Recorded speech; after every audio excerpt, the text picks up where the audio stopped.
Et maintenant, c'est le moment de plonger un peu plus profondément.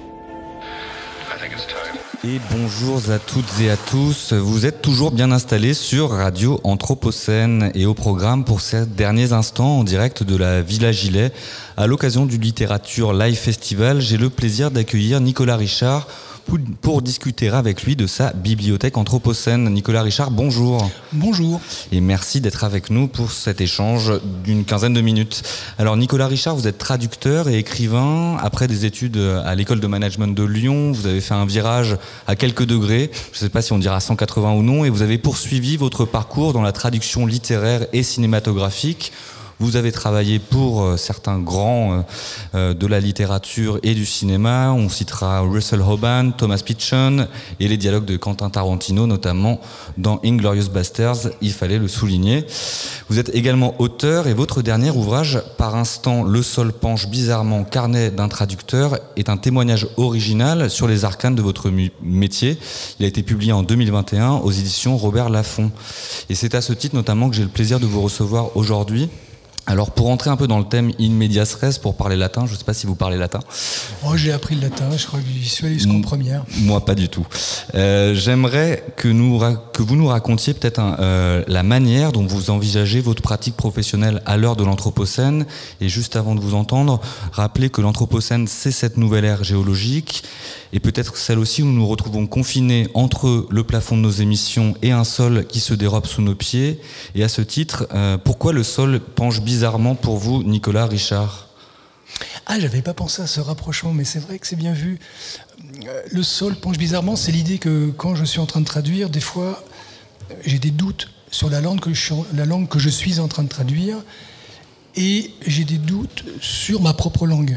Donc c'est pas nécessairement désagréable, mais un sentiment de vertige où finalement aucun point n'est fixe, le sol paraît friable, il y a une perte d'équilibre.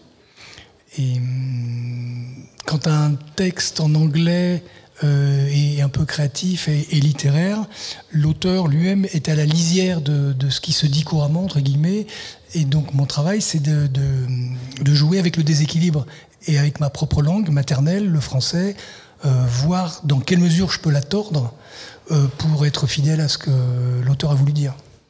Alors c'est très intéressant, on note cette métaphore spatiale que vous filez tout au long de cette réponse, le déséquilibre, la frontière, être à la lisière. Peut-être j'aimerais vous entendre sur les modalités que vous avez pour choisir une œuvre littéraire à traduire, et est-ce que vous avez vu des évolutions dans la manière dont vous êtes saisi de ces enjeux, par exemple écologiques aujourd'hui? Est-ce que vous voyez des contenus qui essaiment et qui vous intéressent particulièrement? Alors c'est délicat parce que le temps du roman, le temps de la littérature est quand même un temps relativement lent. Et je ne sais pas si je suis un témoin assez vigilant pour en tirer des conclusions. Je ne suis pas certain que ce soit si frappant de mon point de vue. Ça ne veut pas dire qu'il n'a pas lieu. Mais moi, je suis sur un petit point d'observation parce que finalement, quand je traduis des livres, pourtant j'en traduis vraiment régulièrement, c'est comme ça que je gagne ma vie, mais au maximum, disons que je traduis 4-5 livres par an. Donc en 10 ans, je vois passer 50 livres. Donc je ne sais pas si je peux être un témoin pertinent pour un mouvement de fond. Et alors, vous me disiez hors antenne, vous évoquiez des livres qui vous évoqueraient cette bibliothèque anthropocène. Est-ce que vous pourriez nous en dire un peu plus sur ces livres qui font sens pour vous et convergent avec cette thématique qu'on aborde ici sur Radio Anthropocène? Oui, absolument. Là effectivement, il me semble que ça a un écho peut-être un peu plus direct avec notre propos. Je pense à 2 livres. Il y en a un qui s'appelle Motorman de David Ohle, O-H-L-E, qui est sorti chez Cambourakis. C'est un tout petit roman qui se présente presque sous forme de puzzle d'une 100 petites vignettes. Et c'est une fiction un peu un esprit flippant à la Kafka, mais dans une météo détraquée, une ambiance assez paranoïaque. David Ohle, il est relativement fameux parce qu'il était très, très, très proche de William Burroughs, qui lui aussi a développé des réflexions de SF et de paranoïa, etc. Et en plus, il y a un aspect très intéressant pour le traducteur dans Motorman de David Hurley, c'est qu'il y a des créations de vocabulaire. On est dans un... Je ne sais même pas si on est dans un futur, on est dans un hors du temps, un autre temps, et la vie est beaucoup plus dure, et il n'y a pas de mode d'emploi. Donc certains mots apparaissent qui nous permettent de comprendre qu'on est dans un ailleurs extrêmement oppressant, et après une catastrophe chimique, probablement. Donc voilà, là, il me semble que ça fait partie des livres pour ceux qui s'intéressent à la question de l'Anthropocène qui peuvent être une très belle lecture, parce qu'en plus, c'est un roman très très court mais très dense et parfaitement déstabilisant. Et à ce titre, justement, comment, en tant que traducteur, on parvient à saisir et à cerner, à retranscrire cette créativité dans le langage que certains auteurs parviennent à faire montre ? Là, je crois que l'outil qui me sert le plus, c'est finalement l'enthousiasme pour le texte original. Un texte comme Motorman, c'est vraiment un texte que j'aime énormément. Et je vais vous donner un exemple plus qu'un grand discours théorique. À un moment donné, ils sont tous en train de carburer avec des stone picks. Stone comme une pierre et picks. Et en fait, en français, j'ai appelé ça des frappastiques. Et en fait, ils sont en train de fumer des petits pétards de bœuf. Et c'est en fait la seule médication qui leur permet de survivre, mais l'auteur ne va jamais faire une explication de texte, simplement il y a cette chose-là qui circule. Et il y a donc une vingtaine ou une trentaine de termes qui ne sont pas explicités, mais qui font comprendre qu'on est dans un ailleurs catastrophique post-apocalypse chimique. Alors, on le rappelle pour nos auditeurs, l'abus de stupéfiants est dangereux pour la santé, évidemment. Pour poursuivre cet échange, peut-être vous entendre sur la forme de la traduction et sur votre manière dont vous avez de saisir cet enjeu. Barbara Cassin, je ne sais pas si vous êtes familier de cette autrice, a publié un éloge de la traduction, et elle y montre que c'est un véritable savoir-faire avec les différences, que c'est un enjeu politique par excellence, qui serait à même de constituer le nouveau paradigme des sciences sociales, selon elle. Et en ce sens qu'elle complique l'universel, qui serait le globish un petit peu aujourd'hui, qui se fait jour chaque fois davantage. Alors, est-ce que vous êtes Elle parle même de réaction et de résistance pour ceux qui s'adonnent à cette pratique. Est-ce que vous êtes un résistant, vous, Nicolas Richard ? Ah oui, complètement. Et puis ça m'a beaucoup marqué en fait les travaux de Cassin, parce qu'elle remonte jusqu'au grec, et la notion d'universel qui est ensuite reprise par les Allemands, par Hegel en particulier. Je trouve ça fascinant. Et effectivement, l'idée de dire que on ne va pas s'installer dans une langue, mais là où il peut se passer des choses, c'est d'être à cheval sur les langues. Et sur plusieurs langues, et faire jouer entre eux différents univers, générer des échos entre les langues. Donc oui, je trouve ça assez passionnant et extrêmement fructueux en fait. Et on le sait aussi, il y a une formule assez célèbre italienne, traduttore e traditore, la traduction est une trahison. Il y a un autre traducteur qui s'appelle Pierre Léris, qui répond à ce slogan, cette paronomase pour être précis, et qui dit « Traduire, c'est finalement avoir l'honnêteté de s'en tenir à une imperfection allusive ». Est-ce que pour vous, traduire, c'est trahir ? Comment vous vous positionnez ? Il faut prendre ses distances avec l'idée d'un calque entre les langues, d'une transparence qu'il suffirait comme un liquide qu'on transvaserait d'un récipient à un autre et qu'on trouve la même chose. Quand on traduit, on recrée entièrement autre chose, avec un souci de fidélité maximale, mais pas totale. Et on recrée un autre livre. Quand je traduis un roman, j'écris un autre roman. Parce qu'il a mille connotations, 1000 échos différents à l'oreille, parce que l'oreille et les yeux de celui qui va lire dans une autre langue sont aussi et évoluent aussi dans des référents différents. Donc, mais à la réflexion traduction, trahison, je pense à une des formules de Brice Mathieusan qui disait on ne peut rien traduire, il faut tout traduire. C'est-à-dire que c'est nécessaire d'aller chercher dans les autres langues, que ce soit je pense à des langues dont je me sens très loin, comme le russe ou l'arabe, par exemple, que je ne connais pas du tout. Je préfère avoir une traduction qui ne sera pas optimale plutôt que pas de traduction, parce que c'est quand même une ouverture, c'est quand même une passerelle vers autre chose. Et je l'ai évoqué tout à l'heure, on est aujourd'hui dans un contexte de globalisation qui tend à appauvrir le langage dans une certaine mesure, et à l'époque également de l'Anthropocène qui interroge nos manières d'habiter. Est-ce que vous voyez l'époque dans laquelle on vit comme une invitation à repenser aussi les pratiques de traduction pour justement saisir la pluralité des modes d'existence sur notre planète? En tout cas, c'est certain qu'il y a un péril à s'enfermer dans un petit nombre de langues, et en particulier, comme disait Barbara Cassin, le globish, qui est une sorte de langue un peu pasteurisée qui sert dans les affaires et qui est un peu à l'opposé de la littérature. J'ai l'impression que c'est la littérature aussi, c'est-à-dire la créativité littéraire qui permet de rendre les choses vivantes. Alors, dans la pratique, je ne sais pas, parce que moi, ma pratique, elle est adaptée à chaque œuvre différente. J'ai pas une sorte de méthode qui permettrait, comme un rouleau compresseur, de toujours travailler pareil. J'ai des émotions différentes quand je lis un nouveau roman, et donc j'essaie d'adapter ma façon de travailler à l'enthousiasme qu'il me procure, et travailler de manière spécifique sur un nouveau texte. Donc je ne sais pas si j'ai répondu correctement à votre question. Il n'y a pas de correct ou d'incorrect, on est là essentiellement pour converser.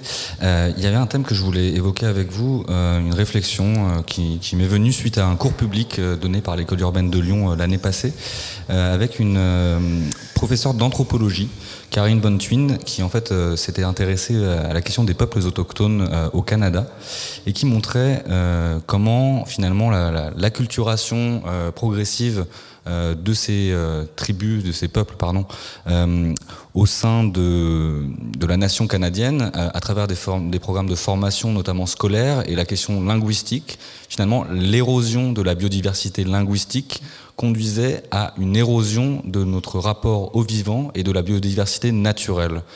Est-ce que vous avez Est-ce que vous, dans vos travaux, vous voyez, par exemple, des pratiques littéraires, des formes de langue? Je crois que vous travaillez notamment à un atelier avec la question du parler irlandais et du terroir irlandais. Est-ce qu'on retrouve des terminologies qui seraient spécifiques ou en tout cas qui feraient écho à ce constat?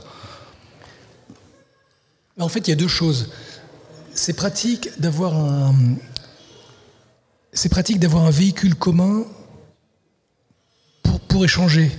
Ce qui est regrettable, c'est quand c'est au détriment de parler locaux, en fait. Donc il me semble qu'il y a moyen de faire en sorte que les gens parlent entre eux sans pour autant ratiboiser les langues plus locales. Et effectivement, je reviens à ce que développe Barbara Cassin, l'idée de faire dialoguer les langues entre elles et d'être à cheval sur les langues, en fait. Non pas, et effectivement, ce qui serait désolant et ce qui peut parfois paraître inéluctable, c'est l'idée d'une seule langue, dans notre monde occidental en tout cas, d'une seule langue anglaise simplifiée qui écraserait tout le reste. Parce que du coup, c'est pas seulement un objet abstrait avec des mots qui disparaissent, c'est des visions du monde qui s'estompent. Alors, Valérie Didier l'évoquait dans une très jolie chronique qu'elle nous a contée juste avant, nous parlant de la tour de Babel. Finalement, au commencement était le Verbe, et on l'a vu, Dieu aurait partagé les langues suite à la mégalomanie humaine. Je vais essayer d'arriver à ma question. Je vais pas y arriver, je crois. Mais si. Est-ce que vous voyez aujourd'hui finalement un enjeu Non, je ne vais pas y arriver. Et si, pardon, j'ai trouvé. Comment avez-vous été touché, comment vous avez été touché personnellement par cette question de la traduction et par cet enjeu finalement de créer des ponts entre les différentes langues à l'heure de leur dissémination actuelle? Moi, ce qui est très... Bon, mon expérience est assez limitée. Moi, je traduis de l'anglais. Hein. Mais ce que je ne soupçonnais pas il y a 30 ans quand j'ai commencé à traduire, c'est qu'en fait, aux États-Unis, il y a 20 langues différentes, même si c'est toujours de l'anglais. Mais l'anglais parlé à Boston, dans les universités, n'est pas le même que l'anglais parlé à Bâton Rouge, en Louisiane, et bien différent et pas bien différent, et différent de celui qui est parlé dans ce qu'ils appellent les Square States, les États du centre de l'Amérique. Et donc, c'est des petites subtilités.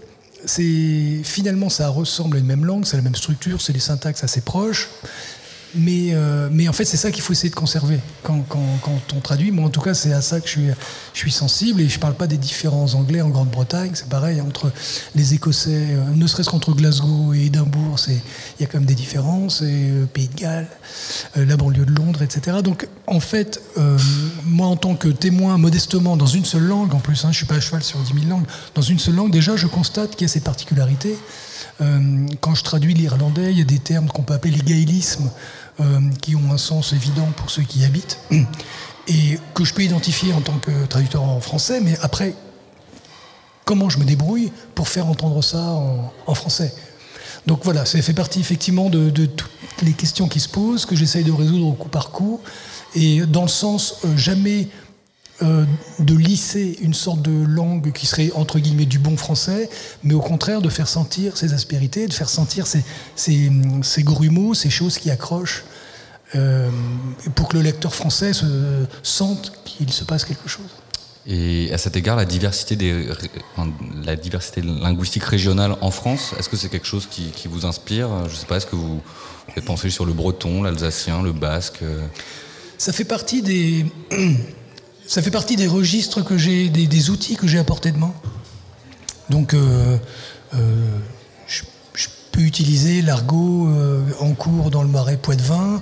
Je peux utiliser le langage des voyous. Ça fait partie de ces choses dans lesquelles je pioche. Mais jamais clé en main. Je ne vais pas transposer, évidemment. Je ne vais pas transposer l'anglais de la Nouvelle-Orléans en marseillais. C'est pas du tout ça. En revanche... voilà, ça fait partie des ressources qui me sont utiles, de sentir qu'une langue, c'est pas une langue, c'est un certain nombre de langues, de socles qui bougent les uns par rapport aux autres, et voilà, travailler avec ça. Et une dernière question, je crois que vous animez un atelier de traduction, vous animiez... à l'instant, là, je viens de finir. Vous en sortez. Alors, est-ce que vous pouvez nous en dire 2 mots, très, très brièvement? Qu'est-ce que vous avez pu donner comme conseil? Ah non, je ne donnais pas de conseils. Ce que j'ai fait, c'est qu'il y avait une vingtaine de personnes et je projetais des passages d'Eau, c'est de lumière, le roman de Mike McCormack, et on travaillait collectivement, on réfléchissait collectivement à la façon dont on pouvait au mieux rendre ça en français. Donc, pas de théorie de la traduction, pas de traductologie. En revanche, concrètement, comment on fait? Donc, on fait des propositions et on voit à quel point la traduction est une démarche méticuleuse et pas parfaite, et que parfois, pour un problème posé, il y a plusieurs solutions. Donc, il y a une dimension assez ludique aussi. Donc voilà, pendant 2 heures, on a joué à essayer de trouver des formulations recevables pour faire entendre Mike McCormack en français. Eh bien, un grand merci Nicolas Richard. Je vais prendre vos mots. La radio non plus, comme la traduction, n'est pas parfaite, et je m'excuse de ces petites bisbilles internes. Cette journée touche à sa fin. Je tenais à remercier tout particulièrement la Villa Gilet qui nous a fait le bonheur de nous accueillir aujourd'hui à l'occasion du Littérature Live Festival. Un grand merci à la ville de Lyon qui nous accompagne pour ce projet de Radio Anthropocène. Vous pouvez retrouver l'ensemble de nos productions sur le site radio-anthropocène.fr et sur toutes les plateformes de podcasts préférées que vous avez. La semaine prochaine, nous serons en direct de Romans-sur-Isère.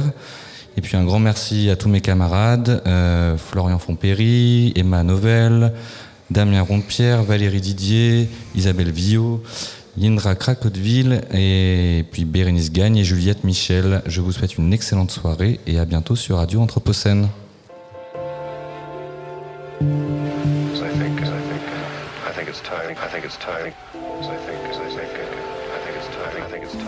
Et maintenant, c'est le moment de plonger un peu plus profondément. Vous écoutez Radio Anthropocène.